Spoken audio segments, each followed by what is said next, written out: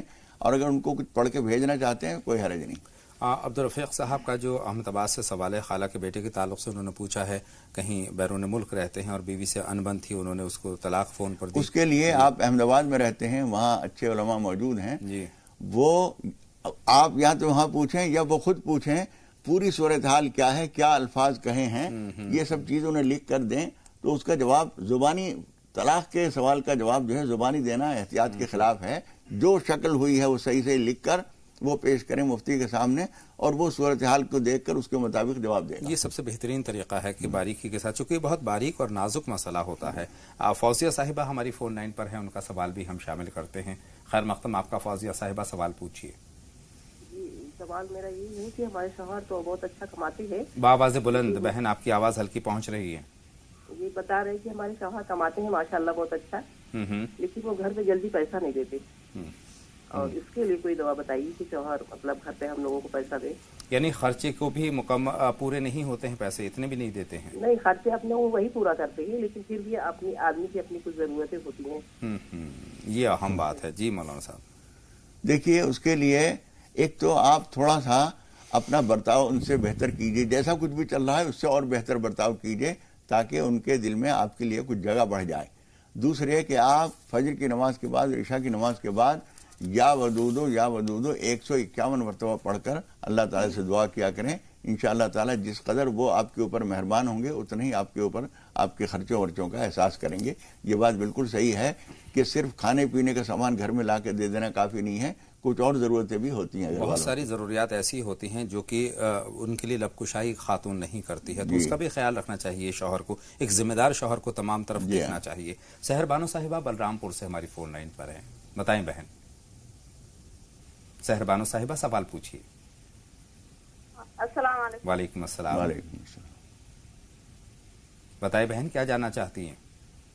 ہاں بھائی، میں خواب کے تعبیر سے جاننا چاہتی ہوں۔ بتائیں۔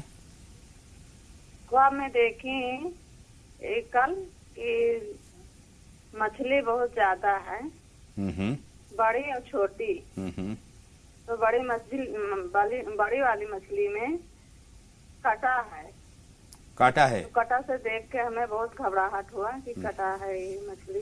ٹھیک ہے، ٹھیک ہے، آپ کی بات مولانا صاحب تک پہنچ کے۔ مولانا صاحب، اس خواب کی کیا تعبیر ہو سکتی ہے؟ یہ انہوں نے یہ نہیں بتایا کہ وہ مچھلی انہوں نے پکڑی ہے یا کیا ہوا ہے، بہرحال مچھلی دیکھنا خواب میں اچھا ہوتا ہے۔ لیکن جو اس نے کاٹنے کا اس میں نہیں، وہ کانٹا ہے اس میں، کاٹا نہیں ہے اس نے، اس کا مچھلی کے اندر کانٹا ہے، مچھلی کے اندر کاٹا ہے۔